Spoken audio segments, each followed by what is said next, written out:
I've seen how the story ends. I've watched the fire take everything. Names carved into stone, voices fading in the smoke. Every step I take changes something I can't see. If I stay silent, the world burns. If I interfere, it changes. So I move first before it burns, before it falls, before we lose it all.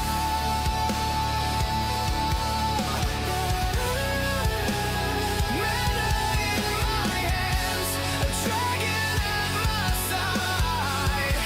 If fate is closing in, then I'll push back until it cracks, even if it costs me everything.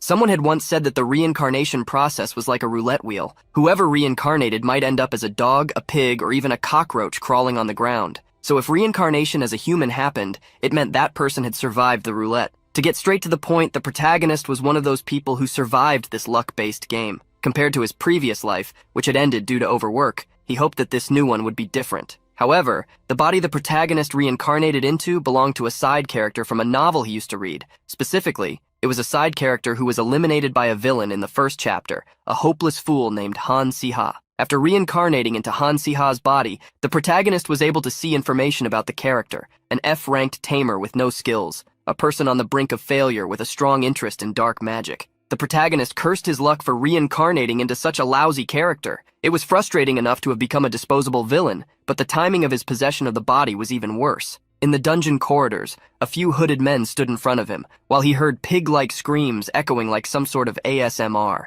The place he found himself in was an annex of the Dark Mages. The protagonist quickly tried to recall the situation he was in based on his knowledge of the story. Han Si-ha, despite having innate powerful mana, had been rejected by the academy due to his poor practical skills and would eventually become involved with Dark Mages. The hooded mages wondered who this boy with him was, and one of them explained he was just a young man from Ardell Academy who had asked to join the group. Hearing about Han Si-ha's background, one of the mages grew interested in him, thinking he would be quite useful. So the protagonist gave a nervous smile as the mage invited him to follow along. As they walked down the corridors with him, one of the mages asked if he knew the process for joining them. Obviously, the protagonist knew that after taking the recruit's blood and making the dark magic oath, he would never be able to leave such a place. The protagonist would never forget that. Based on the novel, the protagonist knew this organization of dark mages would become a notorious evil force that would eventually be completely destroyed by the novel's hero. If Han Si-ha made a contract with the Dark Mages, he'd meet the same fate at the hands of the story's protagonist.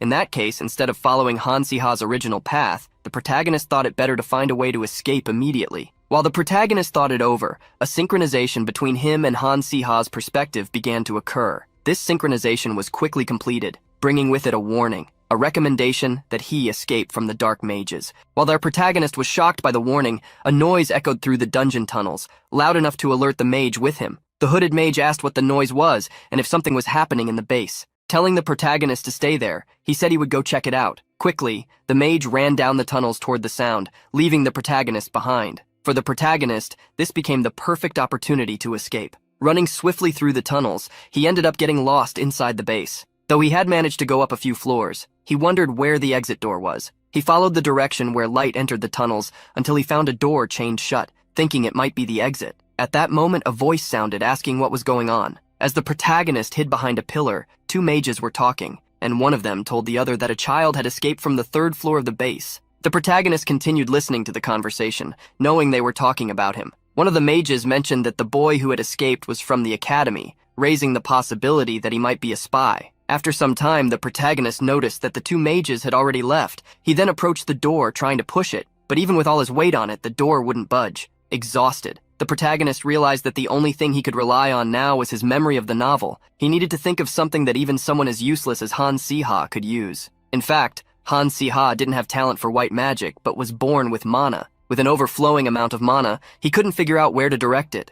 In other words, he lacked control over his power, and that was exactly what the protagonist tried to apply. When the protagonist Li Han learned magic for the first time, he was told to gather the blood flow in his body to his fingertips. So, with mana flowing to his hands, the protagonist hoped that Han Siha's body could withstand it. He then attacked the chains with the flow of mana. After the attack, he felt tired. He had managed to strike the chains, but his skill was still weak enough to have no effect. As he recovered, the footsteps of a monster sounded behind him. The creature, with fiery eyes and a red body, walked toward him. Hearing the steps, the protagonist panicked and turned around to see what was ambushing him. Thinking this would be his end, his thoughts changed a second later when he saw a small red reptile with a pair of wings on its back and a cute expression. The little monster approached the protagonist, tugging on his coat as if it wanted to climb up for a hug. The protagonist picked up the creature, which looked like a baby dragon, wondering what it was doing there and why the little dragon seemed to like him. Looking at the little dragon, the protagonist said he couldn't take it with him since he could barely take care of himself. As if it understood what the protagonist was saying, the little dragon looked scared,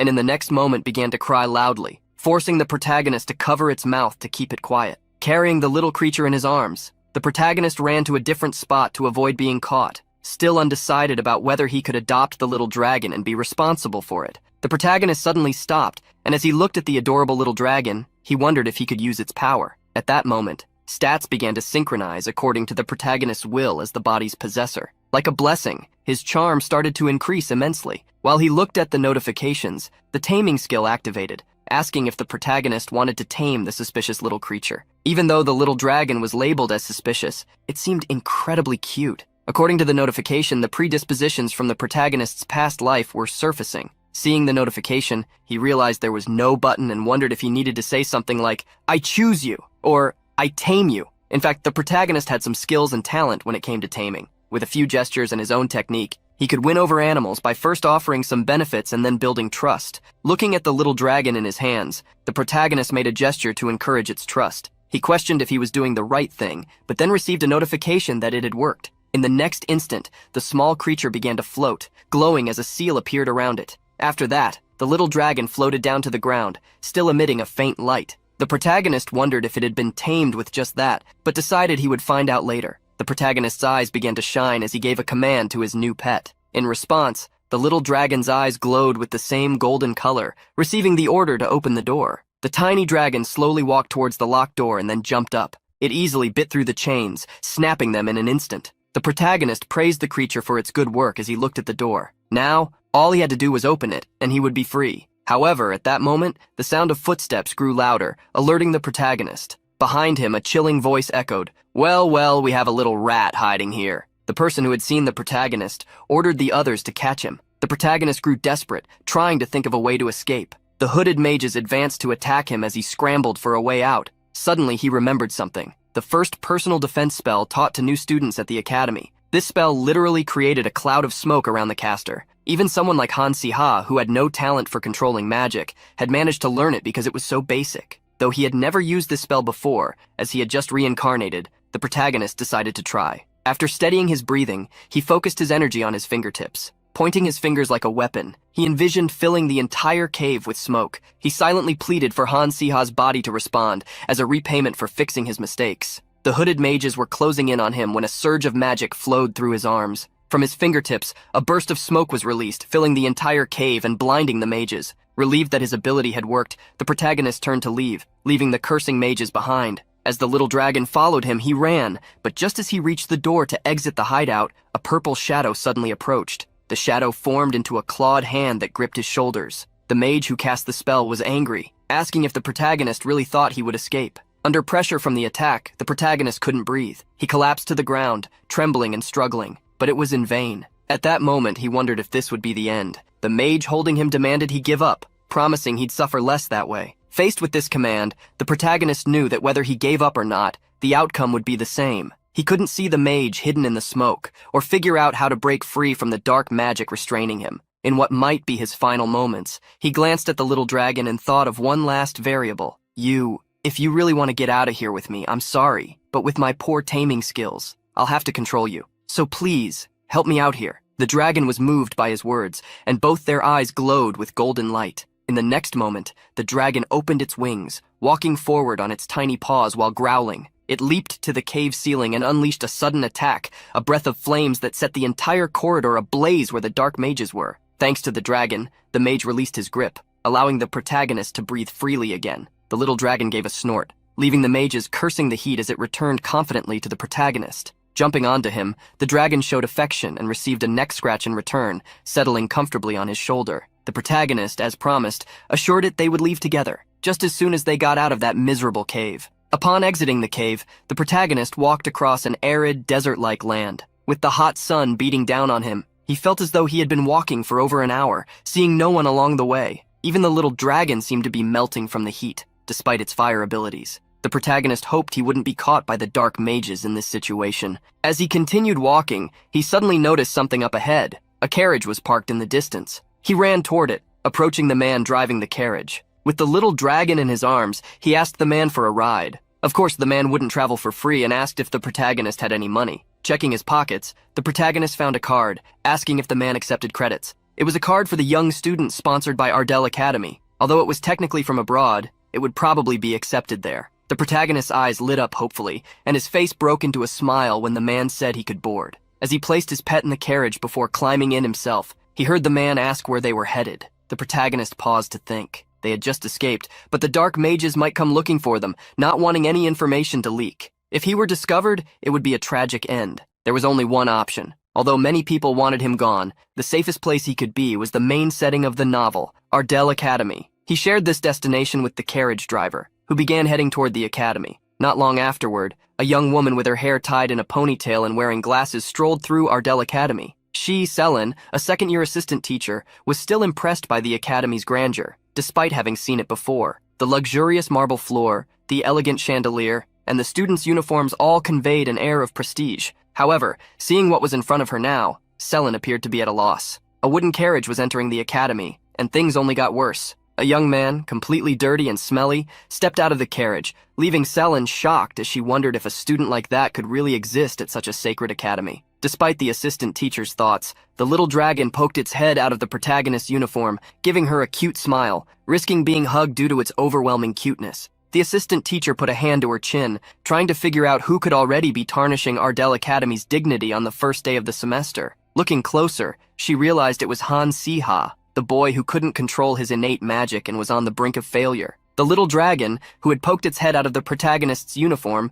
was pushed back inside, hidden away by the protagonist as it protested. It hadn't been seen by Selin before because she had nearly knocked off her glasses in indignation. The protagonist looked at Selin, trying to figure out who she was, and then asked if he was late. Selin crossed her arms, replying that he was a bit late. She looked him up and down with a scornful gaze, deciding that if he were someone else, she might even escort him inside, but she didn't want to waste time on a potential failure. Besides, Selin remembered the rumors she had heard from a colleague about how strange Han Siha was. There were even whispers that he practiced dark magic with life-sized dolls every night. So to her, nothing good could come from getting involved with him. Selin then gave the protagonist a pat on the shoulder, telling him to hurry inside. Thinking the assistant teacher was being sincere, the protagonist smiled amiably as he thanked her, assuring that he'd be on time from now on. She was surprised by his smile as she watched him run into the academy. Now that he was in his second year, the atmosphere felt slightly different. Various students gave him curious looks as he entered the classroom. Though he pretended not to be affected, he felt their stares and heard the whispers circulating among them. The protagonist cursed Han Siha, wondering if he had really planned on leaving the academy, considering he had already visited the Dark Mage's base on the very first day of school. The students made no effort to hide their comments about Han Siha, speaking loudly enough for him to hear. They wondered how he'd managed to pass the year. Some were even annoyed by it. The protagonist also wondered how Han Siha had pulled off such a feat, speculating that perhaps his family had bribed someone, or maybe a teacher who recognized his overwhelming magic potential had written a recommendation letter. But whatever the reason, he had advanced to the second year. Switching gears, the protagonist began to ponder how he would survive the now ruined storyline of the novel on his own. He decided to draft a survival goal summary, split into 2 parts. The first part of his plan stated that, above all, he needed to survive peacefully. Han Siha had been a third-rate villain, both violent and incompetent, and had met a brutal end at the hands of the novel's protagonists. As the story progressed, the cause and the exact perpetrator behind his downfall remained hidden. Since the protagonist didn't know who was responsible,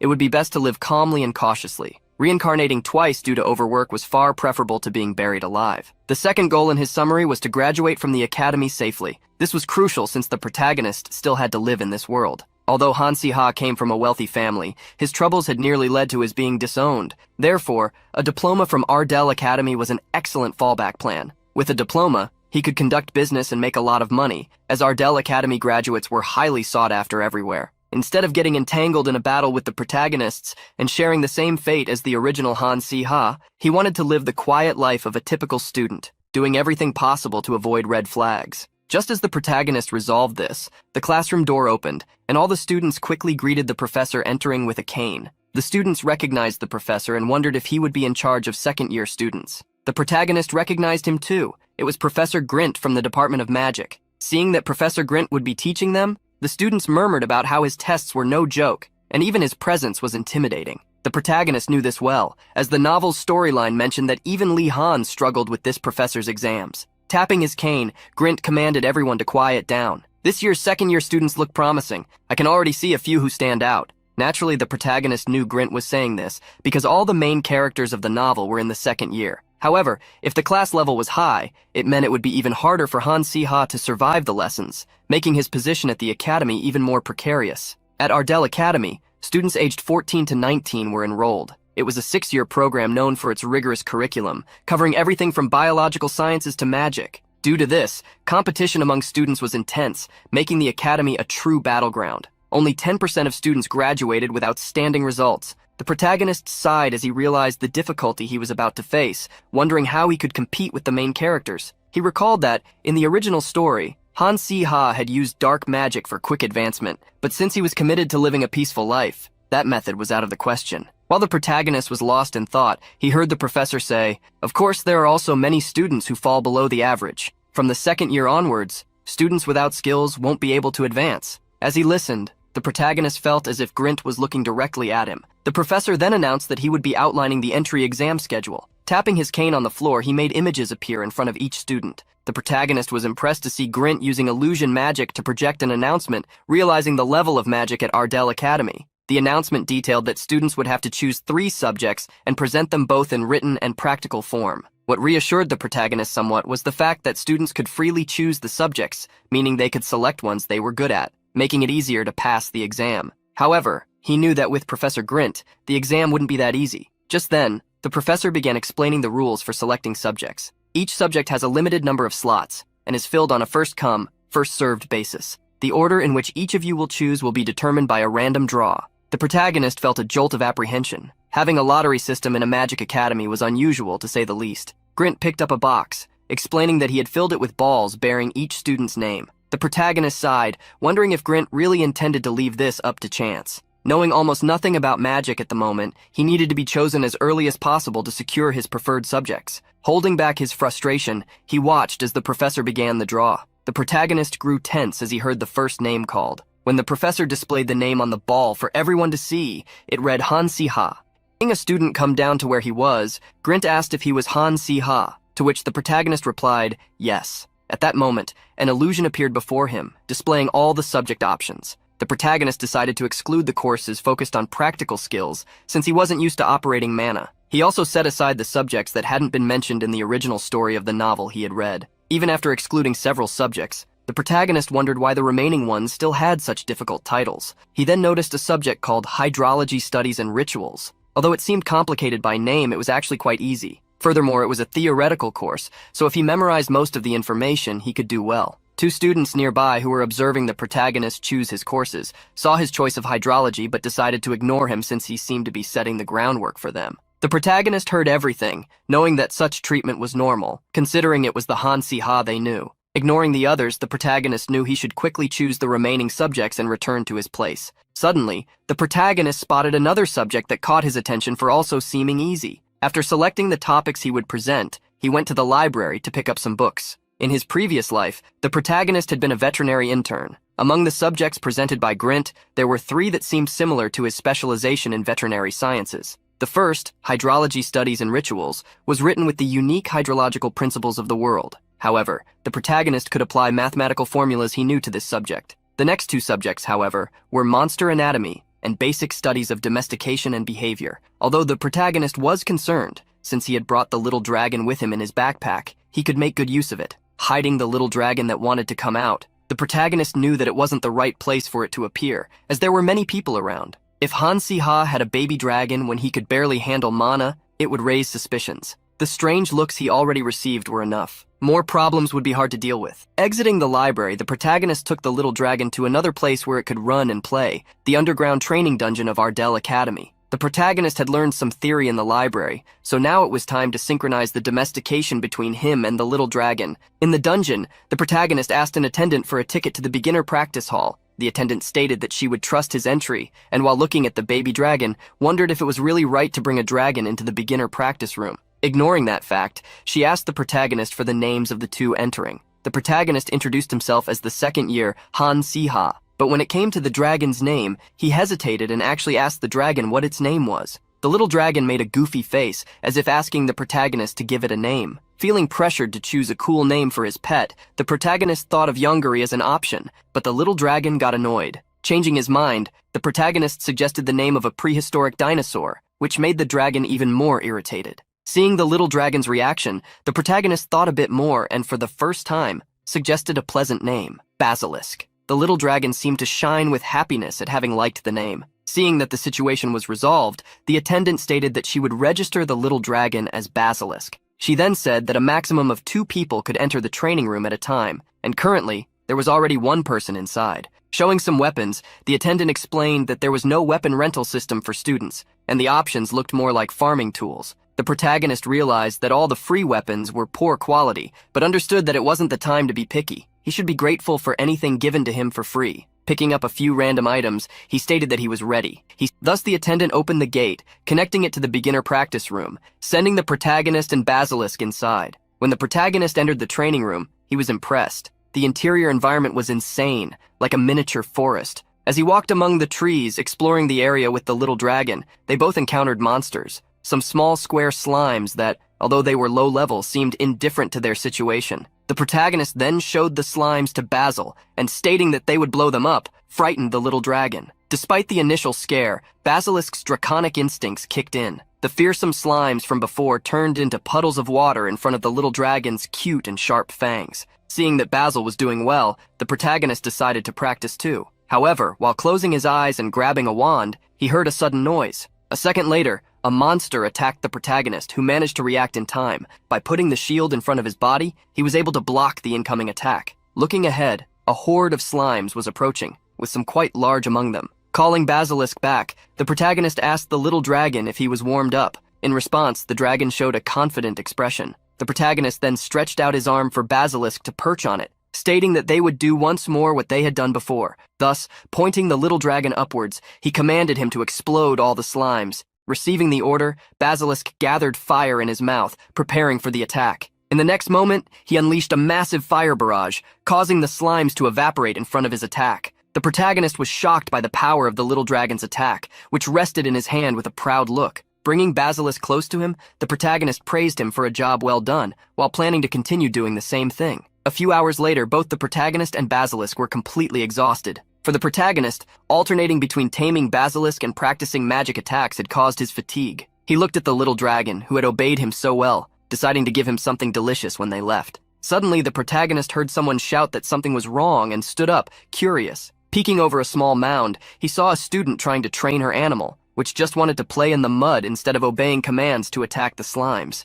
He wondered who that girl was. While the student's dog was barking, she shouted at it to be quiet. Watching the scene, the protagonist noticed that the dog was a hellhound, and that girl shouldn't be treating it that way. As the girl became furious, trying to control the dog, it simply turned its back on her and ran away. The girl tried to follow her pet but couldn't find it, wondering where it had gone. She gritted her teeth, silently threatening the dog. Suddenly, the girl heard a male voice. Good boy, sit, stay, lie down, good job." Pushing through some bushes, she discovered a boy sitting on the ground, petting her hellhound. As she tried to approach quietly, the girl realized that the boy was Han Si-ha from the second year. Without looking at her, the protagonist asked if the hellhound was hers, stating that he had seen her trying to tame it the wrong way before. The girl was puzzled by what the protagonist was talking about, so he explained, "You seem really angry. If the Tamir gets agitated, the hellhound will become even more agitated." Adela was shocked by what was happening. She was actually receiving advice from Han Si-ha. At Ardell Academy, the most prestigious school in the Empire, Adela, the Earth Mage, had never placed below third place. Even as a commoner, often overlooked despite her natural talent, there were only a few people who could match her abilities. However, due to the lottery system for the entrance exams, she had been stuck with the most basic subject, taming. Adela's taming skills weren't that good, so she had decided to practice. Yet her opponent was Han Si-ha, who couldn't even tame a slime in his first year. There were rumors that he was obsessed with dark magic, and Adela had seen with her own eyes how he wallowed in self-pity on hard days. Because of all this, at that very moment, Adela was shocked, wondering what was going on, as her hellhound lay on its back, allowing Han Si-ha to scratch its belly. Adela wanted to know how the protagonist had managed that, but he played dumb, asking what he had done. The protagonist stated that the hellhound had already calmed down, so the girl could take it. She accepted his suggestion, and as she picked up the dog in her arms, she thanked him. However, the protagonist had a question. He wanted to know why the girl had chosen a hellhound among all the animals to tame, as it was quite a challenging animal for a first-year taming course. Adela explained that since it was a difficult monster, she would earn a lot of points because she needed to come in first in the basic taming exam. The protagonist showed astonishment at what Adela said,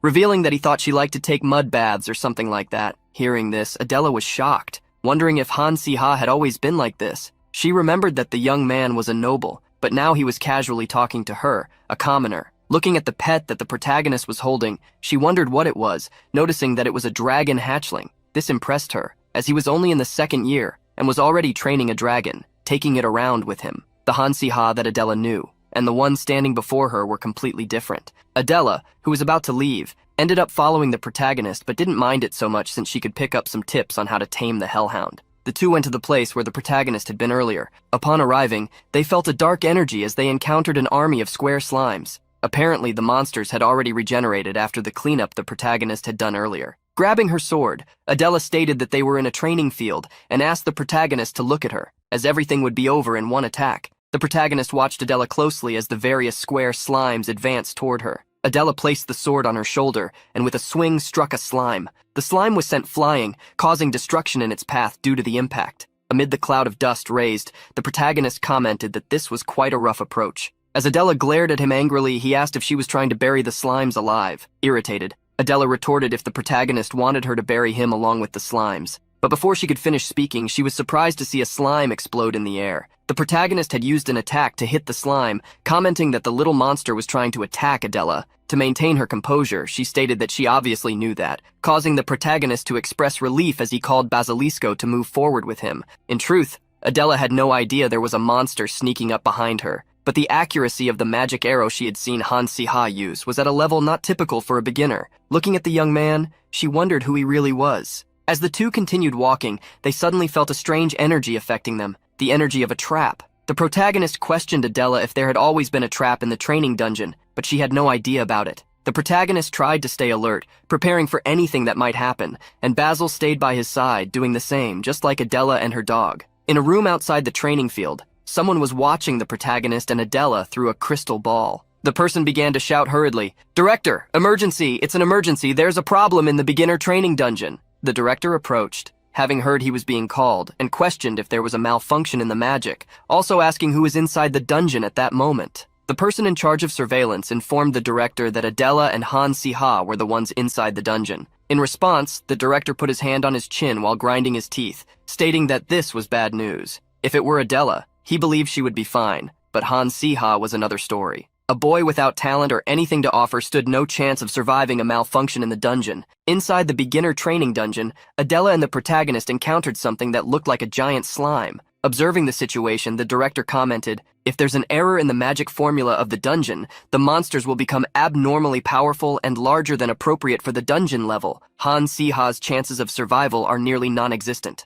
Before the assistants in front of him, the director showed a worried expression and instructed them to prepare. Inside the training room, the protagonist and Adela stood back to back, protecting themselves from the slime surrounding them. The girl was already irritated, especially because the goo from the defeated slimes was turning the grass into a burnt sort. Adela's temper seemed to be heating up more and more. "No matter how many times I defeat them, they keep coming. When I get out of here, I never want to see a slime salad in my life again." Hearing what the girl said, the protagonist laughed. She had quite peculiar culinary tastes. Even though the two had been bombarded by the horde of slimes for some time, the protagonist noticed that Adela was surprisingly doing well. Her taming skills were basic, but she had elevated her earth magic to an advanced level. This made the protagonist wonder if Adela's true identity was that of an earth mage destined to become a great witch. However, the great witch Adela he knew wasn't someone who would be rolling around in introductory training fields. Moreover, unlike the original story, the Adela in front of him seemed to be a kind person. Well, she could be a bit demanding, but she didn't openly belittle the notorious loser Han Si-ha.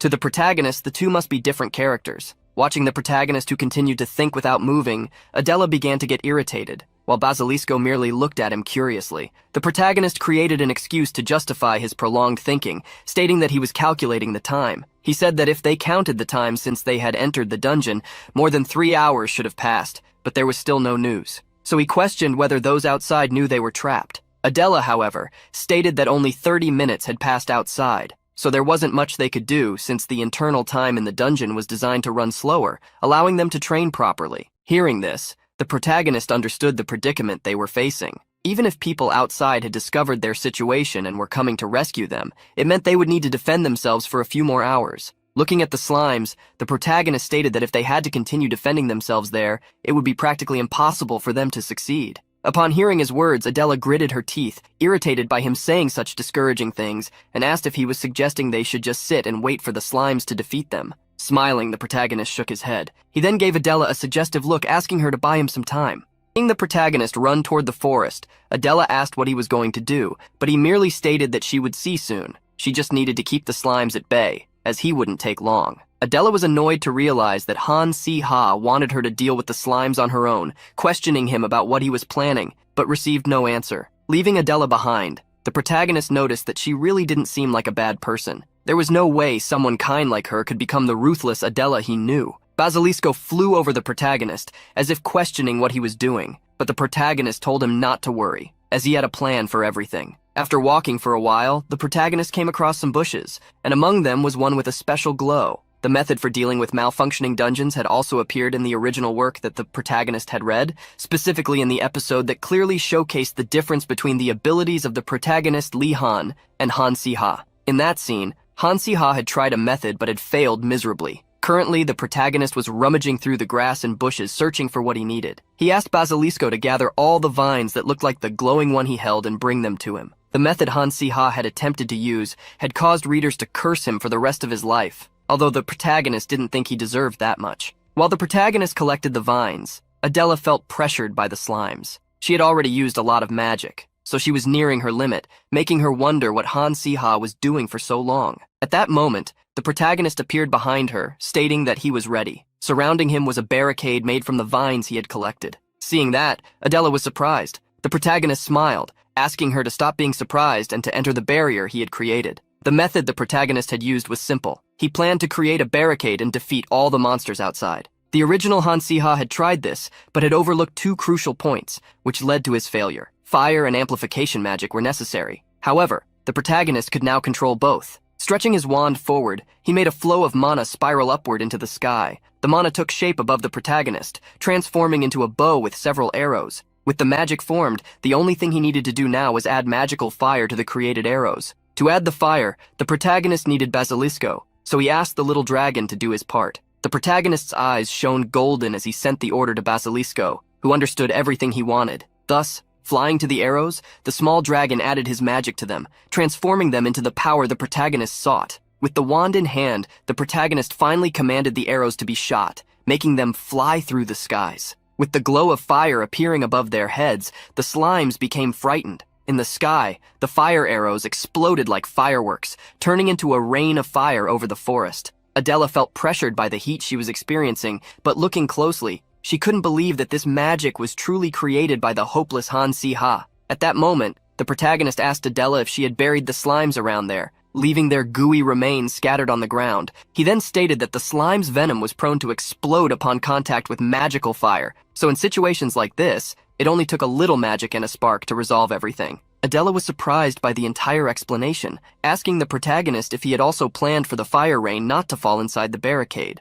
The protagonist liked her observation, revealing that the vines he had collected were resistant to fire. Standing inside the flame-proof barricade, the protagonist said they just needed to wait for everything to burn outside, while they could rest until the rescue arrived. Realizing that among all the people, it was Han Si-ha who had saved her, and that the nobles of the Ardell Academy typically didn't care about commoners, Adela wondered what the protagonist's motive was. Seeing Adela's gaze directed at him, the protagonist asked why she was looking at him that way, questioning if she was grateful to him. Showing her tsundere side, Adela stated that she was grateful, but only a little, because after all, he had saved her life. The protagonist then smiled, saying that if she was grateful, she should do him a favor. In response to learning that Han Si-ha wanted to ask for a favor, Adela felt uneasy, but said that if it was something she could do, she would. Otherwise, if it was something excessively repugnant, she wouldn't. However, the favor the protagonist asked for surprised Adela. He only wanted her to keep what happened a secret. I tamed your hellhound, got rid of all the slimes at once, and made a barricade out of vines. Everything that happened today, keep it a secret about how amazing I am. Adela felt the request wasn't bad. It was easy enough to handle, but something seemed off, as it said a lot about what kind of guy Han Si-ha must be. While Adela was busy with her thoughts, the protagonist walked around the field where the slimes had been defeated, collecting the orbs they had left behind. Not long after, the dungeon cleanup was vaguely addressed. The teachers, puzzled by the error that had occurred in the dungeon, said they would give a few items as rewards to the students who had closed the dungeon, even with major injuries, and even called them to the principal's office. The protagonist sat on a luxurious bench while resting, thinking that accumulating some items, like the ones he would receive, would be useful after graduation. However, that wasn't the most important thing at the moment. He called Basilisk, who, when summoned, trotted happily over to him, with a cute smile on his face. As Basilisk approached, the protagonist looked at the small dragon's status window, noticing that his fire breath skill had risen to level 3 from having been used so often the previous day. Additionally, Basilisk had also gained poison resistance, a skill that developed while dealing with the slimes. Although he didn't know what the dark mages were creating at their base, the protagonist was grateful to have found Basilisk, not just because he was a dragon, but because of his excellent talent, even as a hatchling. With an incredible growth rate, delicate control over his breath, and a vast amount of mana, he was becoming a formidable creature in every way. Now that the protagonist had this little one in his care, he promised to raise him properly. With Basilisk sitting beside him, the protagonist scolded him, saying he'd been through a lot of trouble because of him. He then showed him an orb, wondering if the small dragon knew what it was. As the dragon looked intently at the orb, the protagonist explained that it was a slime orb. Even though the short-haired girl he had met in the dungeon had treated such items as trash, they were actually quite powerful. The protagonist planned to offer these orbs for Basilisk to eat. Basilisk made a grimace at the slime orbs being offered to him, but the protagonist insisted they were delicious, trying to convince him to try them, saying that if he didn't eat them, he wouldn't know they tasted good. Although he claimed they were tasty, the protagonist himself would refuse to eat them for the rest of his life. Basilisk looked at the orb suspiciously, and after mustering some courage, took a bite, chewing it. The moment the little dragon began to eat the slime orb, he was horrified. Vomiting it all on the floor, he realized it tasted worse than he had suspected. The protagonist smiled. Despite realizing the orb must taste awful, the little dragon's stats still increased. The dragon, pouting over having received bad food, had his mana and poison resistance stats boosted. Slime orbs condensed the inherent abilities of slimes, raising the consumer's stats. Just one would cause a basic mana stat increase, something that would normally take time to improve. Although he hated the taste, Basilisk noticed the changes in his body, and gathering his resolve, dove into the protagonist's bag, attacking the slime orbs to eat them, as if his instinct to become stronger outweighed his appetite. Quickly, several stat increase notification windows appeared. Each notification made a sound that became music to the protagonist's ears as he sat and waited. Suddenly, he heard a knock on the door, and a second later, the short-haired girl jumped into the room, calling out for Han Si-ha. Noticing the protagonist's presence, Adela felt satisfied to find him. The protagonist was surprised by her presence and wondered if she too had been called to the dean's office to receive rewards. Adela wanted to ask the protagonist if he was okay with her taking credit for solving everything, as once they said she handled the slimes alone, she'd receive more items than him. The protagonist scratched his head, smiling, and asked if that was the only reason she was there. Saying he didn't mind, he also asked her to keep her voice down. For the protagonist, preserving his own life was more important than receiving items. A common student at Ardell Academy had closed a dungeon, and that student was Han Si-ha, who was on the verge of failure. If this news spread, rumors would arise, claiming he used dark magic and cursed tools, something he didn't want to be known for, unlike the original character from the novel. Unaware of the protagonist's thoughts, Adela became annoyed, saying that if he was doing it out of sympathy, he could keep it to himself. The protagonist was surprised by her assumption,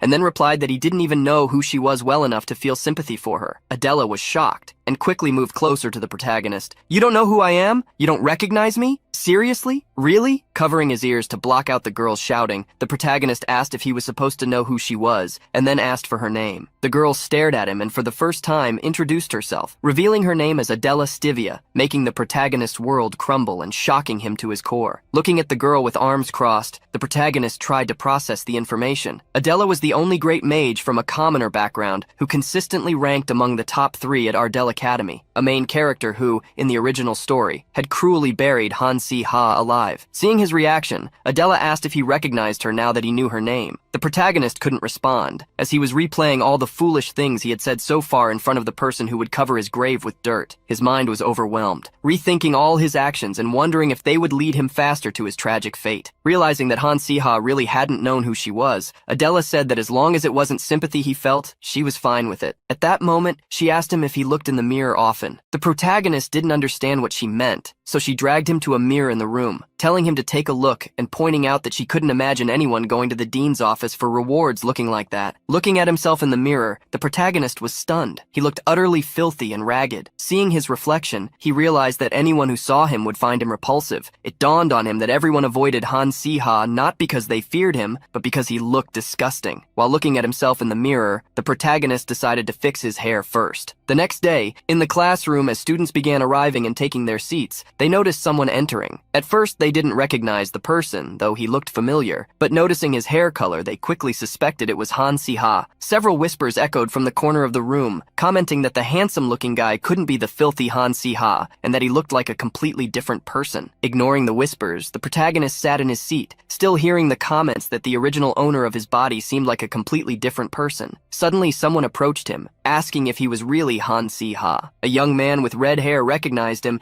and asked if he'd used some polymorph magic or something like that, as he wanted to know as well. The protagonist noted the guy's hair color and after thinking for a moment, recognized him as Creek, a young man from a commoner background. Driven by his inferiority complex about his past and his ambiguous talent, he would often act like a boss around Hansi Ha, trying to satisfy his desire for superiority.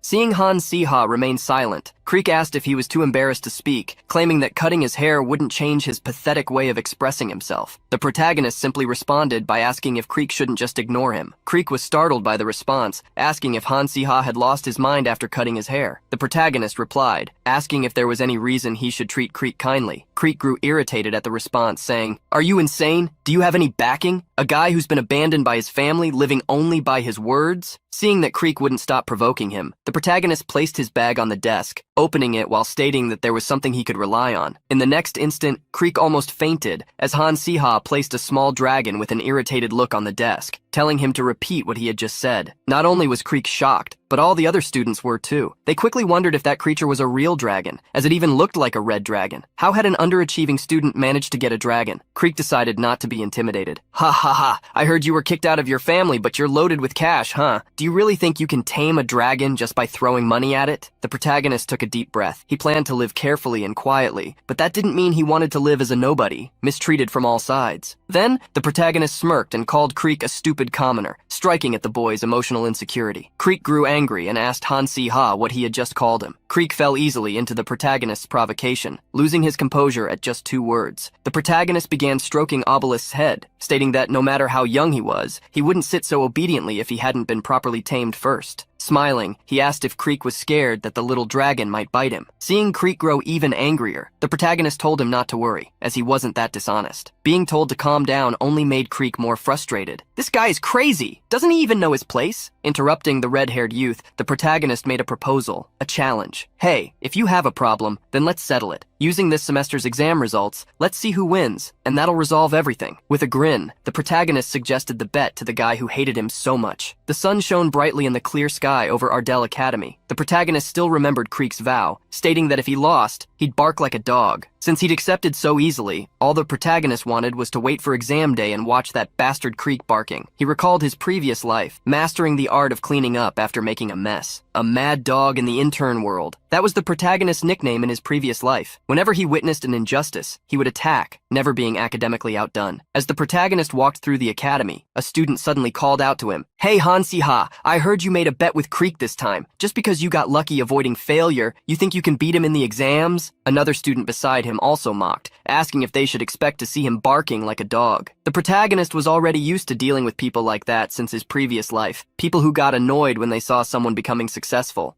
Then the protagonist turned around, heading toward the student who had spoken to him, asking his name. The boy tried to ask what Hansi-ha wanted, but the protagonist told him to shut up and say his name already. With an arrogant look, the boy declared himself to be the great Fabian Den Edwin, asking the protagonist if he didn't know who he was. The protagonist thought hard but remembered this character, a detestable royal who used his status to boss around weaker people, the ringleader of those who maliciously bullied the original Hansi-ha. The protagonist reached into his backpack, surprising Basilisk by pulling him out, and ordered the little dragon to bite the boy in front of him. Fabian was shocked to see the little creature he'd glimpsed earlier. Basilisk looked at him with eyes as if he wouldn't harm a fly, but in the next moment, he jumped at Fabian, who, terrified, tried to run, but there was no escaping the little red dragon, and Fabian's screams echoed throughout the academy. A few days later, the protagonist sat exhausted on the floor in front of Adela in a training room. Adela then commented that she'd heard some rumors about him lately and cautioned him that, even if he didn't care, it would be wise not to mess with the royals for his own safety. Understanding what Adela was talking about, the protagonist explained that they had started the fight. He just retaliated. Previously, Adela had thought he was just a brawler picking on commoners because he was a noble, but apparently, he sent his little monster to bite even the nobles who bothered him. In the end, she thought this made him even cooler. Sighing, she asked if Hansi-ha really didn't have any plan. The girl, now with her hair tied back, remarked that all the nobles seemed to lose their sense of fear or something, using Hansi-ha as an example, sending Basilisk to bite people and making a bet with Creek. She wanted to know why he'd be challenging Creek in an exam when he didn't even have refined magic. Extending a hand to help him up, she stated that he was being reckless, asking what he would do if she weren't helping him, accepting her hand to stand. The protagonist recalled that Adela was also learning taming techniques from him in exchange for helping him with magic. Changing the subject, Adela mentioned that this would be their last training, and if he managed to beat her, he'd also be able to beat Creek. The protagonist eagerly gripped his wand, declaring that this time, he wouldn't be pushed around as easily as before. Starting the battle training, Adela cast a stone magic that created a towering mountain reaching the sky, while the protagonist quickly conjured a magical barrier. Their duel escalated quickly, causing large explosions, thus concluding the training. As time passed, the day of the semester's opening exams finally arrived. At the evaluation center, Professor String was holding a clipboard, calling Adela, who entered with her hellhound. She completed her practical presentation for her chosen course in just over 5 minutes, receiving an A grade. Thanking the professor, Adela also praised her hellhound, which wagged its tail happily in response. The protagonist watched the entire presentation of the girl who, not long ago, was struggling with her hellhound, but with a bit of guidance, managed to tame it perfectly. He knew he could do better, thanks to his memory and experience from his past life. But Adela was different. For someone practically new to the art of taming, she had shown great talent. Naturally, that was something a main character would accomplish. Not long after Hansi-ha was called, the protagonist stepped onto the stage with Basilisk resting on his head. The taming test for the semester's opening exam was conducted inside a magic cube. The student had to make their tamed monster fight a virtual monster of matching level. The test result was simple. If the student won the fight, they passed. After choosing Cube B, the test began. Entering the cube with Basilisk flying at his side, the protagonist gripped his wand, ready. Soon, the monster they would face appeared. The creature was long, with blue, scaly skin. Its face and protruding tongue were identical to a snake's. Recognizing the creature, the protagonist realized it was an Adeptheon. The Adeptheon was a serpent-type monster the original protagonist, Li Han, had first encountered in his 3rd year. The unique presence of this monster was intimidating, described in the novel as having a size that made its opponent feel as if they'd be crushed just by colliding with it. The protagonist smiled, telling Basilisk not to be afraid. Noticing the little dragon's surprise, he asked if Basilisk wanted to give it a shot, to test his strength after consuming all the slime orbs. Basilisk was a bit hesitant about fighting such a monster, but seeing his master's confidence, he accepted. The protagonist instructed Basilisk to approach the Adeptheon, knowing that snakes usually had their weak spots in the eyes, and decided to fight based on that. As Basilisk advanced, the protagonist cautioned him to be careful of the giant snake's attacks. He then began casting a spell to distract the snake. Following the protagonist's command, Basilisk moved behind the snake, always waiting for an opportunity to close in. Finally, after a few minutes, he managed to climb up the Adeptheon's body, heading toward its blind spot. Thanks to this, Basilisk got close enough to face the monster head-on. At the protagonist's command, in this moment of opportunity, he used his fire breath, attacking the giant snake's eyes like a laser. With the mighty attack from the little red dragon, the Adeptheon collapsed to the ground. Victorious, Basilisk calmly walked back to the protagonist. looked back. Outside the cube, Grint was utterly shocked, his jaw practically dropping. He knew very well that the Adeptheon was a high-level monster, one that even third-year students would struggle to fight one-on-one. Exiting the magic cube, the protagonist held the little dragon happily, pleased that the slime orbs had proven effective. The professor was tense, realizing that the cube's administrators might have accidentally left the Adeptheon in there. He was about to halt the exam for the student's safety, but the result was entirely different. The protagonist looked at the professor, asking if, even though it took some time, he had managed to pass by defeating the monster.